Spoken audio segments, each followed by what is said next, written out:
Welcome to 20 Minute Tabletop, a podcast where each episode we share something from the gaming world that we find interesting or exciting in 20 minutes or less, or sometimes slightly more.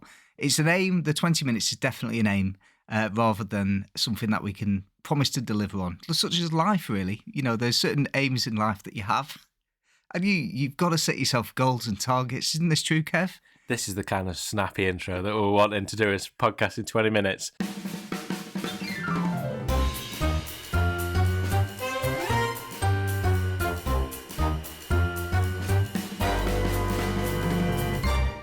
I'm Kev, this is Tom, and this is our first episode, and we're going to talk about our first experience, a shared experience of going to a board game cafe. Yeah, I mean, I'm very excited to do that. We've met up in Oxford, which we do annually. It's now a tradition, and last year we did try to get into the Thirsty Meeples board game cafe, but sadly it was booked up. So this year we booked it well in advance and for 10 o'clock in the morning, and arrived at 9:30 in the morning to make sure it was all okay, to discover that the place was closed, which caused a bit of trepidation and fear. But it opened bang on at 10, and we had our first experience of first in there, weren't we? Yeah. Keen as mustard. Yeah, and I've just Googled this, and it was the UK's first gaming cafe. So it's a kind of the home of it, the place where it all started. So a good place to try our first gaming cafe. So what do you reckon, Tom? I love the community of board gaming. Well, not the people so much. What I mean by the community is the fact that in Blandford, for example, where I live, twice monthly in the brewery, the Badger Brewery, they have a board game night on a Thursday night, first and third week of the month, and I could just as simply stay at home and play a game with it, because you play with the same group ostensibly as you would do if you were playing in your own house. But there's something beautiful, I think, about sitting in a room and just knowing that everybody around you is playing a board game, and you get to walk around and you can think, oh, look at that. I've never seen that game on the table before. That's what Terraforming Mars looks like. Or sometimes you'll walk past and you'll see a game that there was a game that was being played today next to us towards the end that I'd never seen before. I still don't know what it was, but the table presence of this game was beautiful. And so you asked me what I thought about it. That was my initial disappointment, really, of entering the cafe was where we were sat. Yeah, I think it's the buzz, isn't it? You see, I go to a gaming club up in Stockport, where I live, and it's that feeling, you know, when there's a buzzing gaming hall of like, these are my people. And you'll have sort of passing conversations like, oh, that looks good, mate, doesn't it? Look at this, what's going on here? And then people will enthuse at you, and then you'll be away, and you might discover something new. And if not, you've just chatted to someone nice, you've learned a bit about the hobby. And I think you probably get that from a gaming cafe. I think maybe booking it at 10 o'clock and arriving at 9:30 to an empty board gaming cafe maybe deprives that you a little bit. But we booked a 3-hour slot, didn't we? Or the only slot you can book. So it was, what, 12 quid to book it, I think. And then it's a cafe, which I later realised it was a board gaming cafe, so you can have drinks and things. We had drinks and food and played some games. But yeah, we sort of deprived ourselves. I don't think it was a fault of the cafe necessarily. I think it was probably just the time we arrived.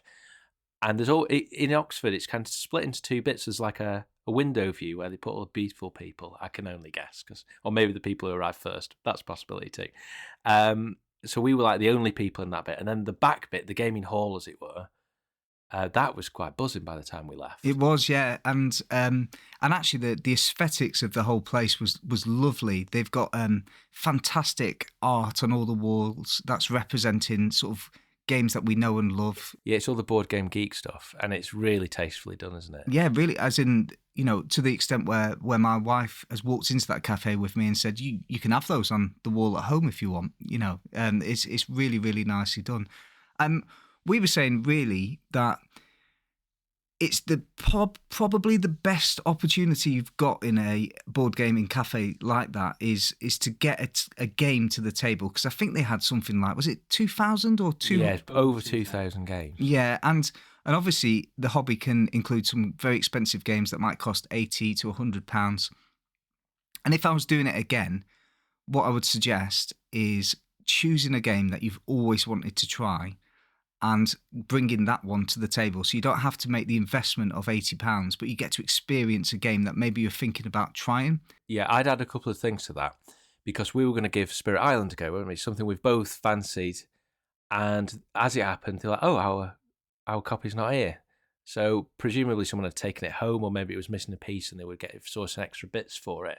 So if you're going to go and you want to kind of use that strategy of, try something expensive that I'm not sure about, I'm on the fence about, maybe have 2 or 3 in mind.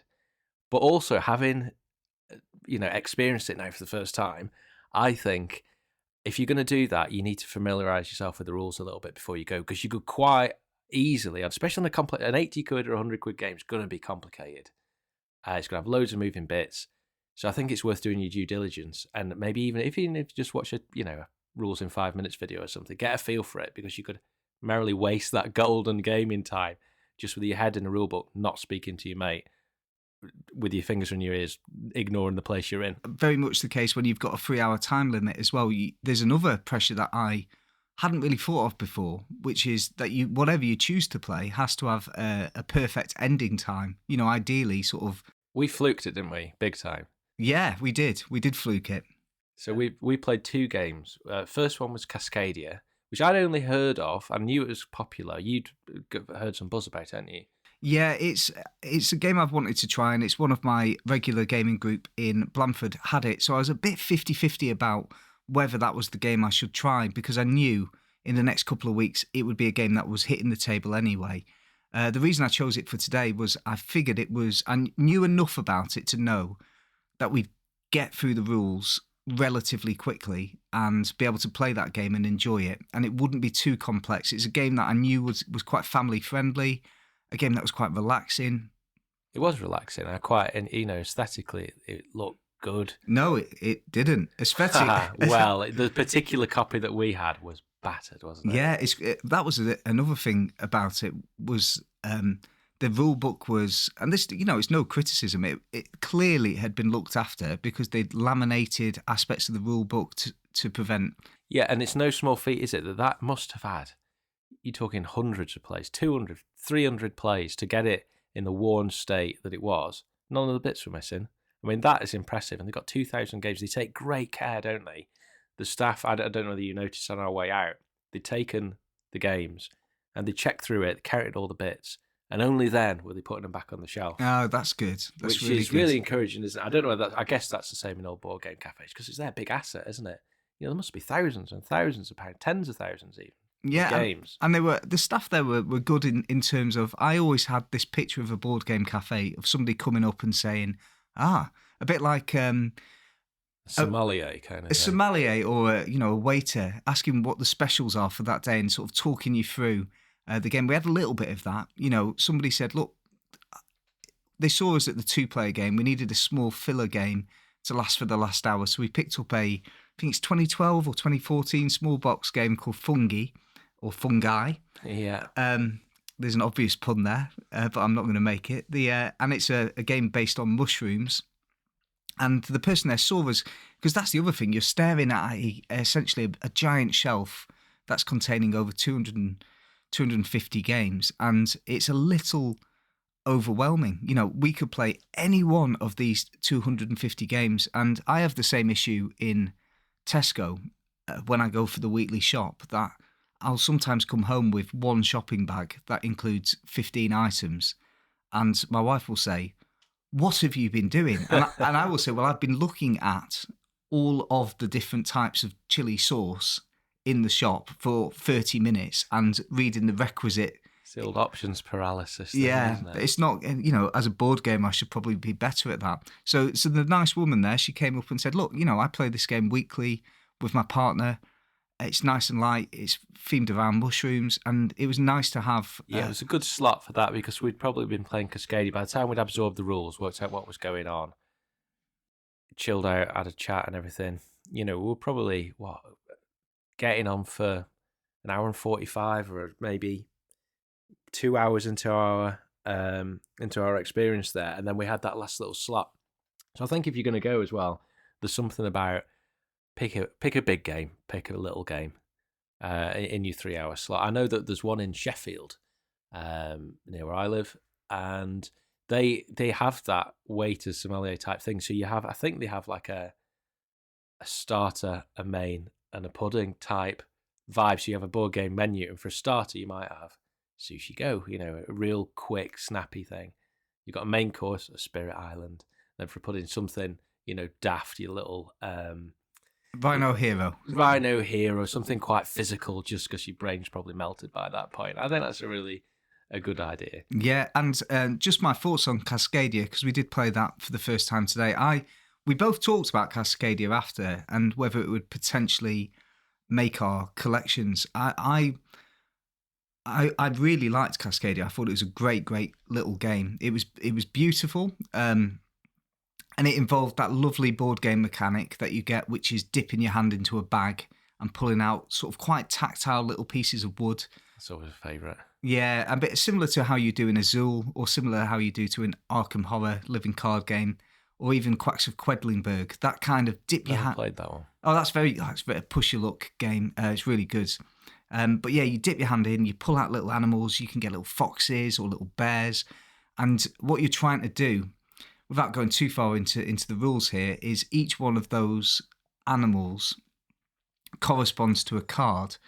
And the card will say, look, if you're trying to get foxes, you need to surround those foxes with pairs of different animals. If you're trying to get these eagles, make sure that the eagles are nowhere near any other eagle. Yeah, get a line of stags, get 4 bears in pairs. Bears in pairs. The scoring cards, I don't know how many are, presumably loads. But yeah, you could play that game forever, couldn't you? It was like a coffee table game, I think. Yeah, and it was, despite the copy we played being a bit battered, it was clearly a beautiful game and had a simplicity about it that made you think it could have been. It's a modern. I think I can argue that game will be a modern day classic, and that you can see it's been rewarded with a couple of expansions already, and you can see why people would love it. Is it fun? I got into it. My initial thing, especially, I would describe myself more as a miniature gamer. And if I do go into the board game sphere, I like things where I can really get deep into one particular system. I like Too Many Bones, Arkham Horror. So these point salad-y or even Euro games, these standalone kind of experiences, I can often take them or leave them. And that was my first gut feeling was, it was stags, was it? We're getting stags in a row, fine. It could have been eggs from birds. It could have been, I don't know, Alsatians and kebab shops. It could be whatever you want. But in reflection, loved it. It's simple to just bang out a cliche, simple to learn, complex to master. I can imagine you could math that out and spend hours over a single term getting every last point. So it's got universal appeal, I think. Yeah, I mean, it's a game that a good player will beat you every time. Oh, yeah. And yet, at the same time, if you wanted to play this game with your mum or your 6-year-old kid, they'll pick it up in 5 minutes as well. Yeah, someone who's not that into games, it's got the aesthetic. It's got I can choose one or two of these mechanics to engage with and still maybe win, or do well enough to have another go. Yeah. And it's a grower. It's a grower, definitely. Yeah, I mean, I really enjoyed lining up a lot of salmon. And it has got a little bit of a take that mechanic, not. Oh yeah, I did some spite salmon binning. You did just hoovering up salmon and just dumping them into the bin, which was great. And so, whilst you're building your own kind of natural habitat and placing your little animals on it, the other person will be mindful. Oh, I can see Kev is really into his bears, and I see there's a bear here. I will take this bear in order to. So it's a game where you can play your own game or you can play against the other person.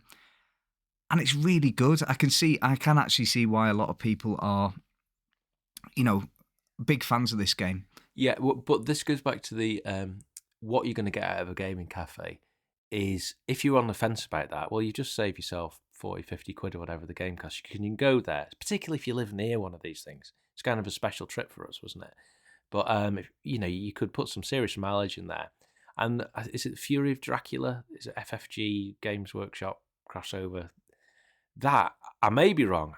At one point, maybe now, it was like hundreds of pounds. out of print. It's not going to come back in print because of the nature of the publisher.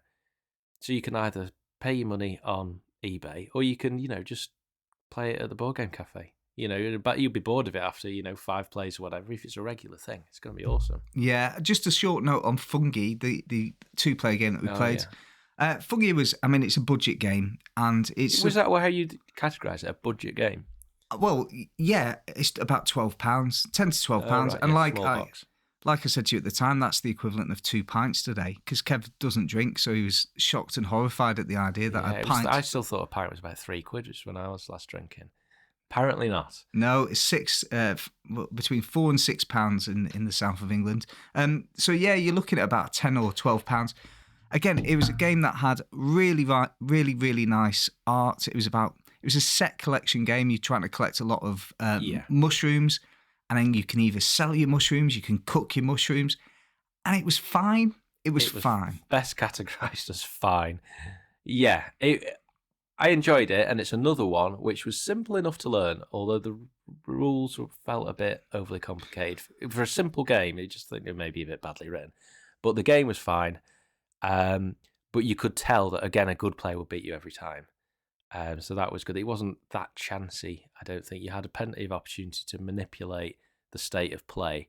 But what I found, Tom, was it was fiddly. So you had a river of cards, and a forest of cards, actually. A forest of cards. Yeah, so there was some slightly thematic language in there which complicated things a little bit for my simple brain. So you had the decay pile, which is effectively a discard pile, and so a temporary discard pile. So the mushrooms, when they fall off the end of the river, the forest, they go into the decay pile, and eventually that decay pile will get discarded. But you're constantly shuffling this little river of cards around. I find that a bit annoying, to be honest. Yeah. Do you know what, though?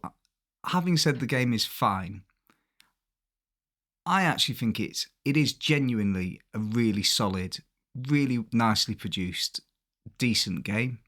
Oh, yeah, it's beautiful. It is beautiful. I just think that it's the kind of game that if I was playing, I'd happily put it in my back pocket and play it to pass some time in a pub with somebody. But would I want to say, I can't wait for the next game of Fungi? Probably not, But it was fine. It was fine. It was a decent enough experience.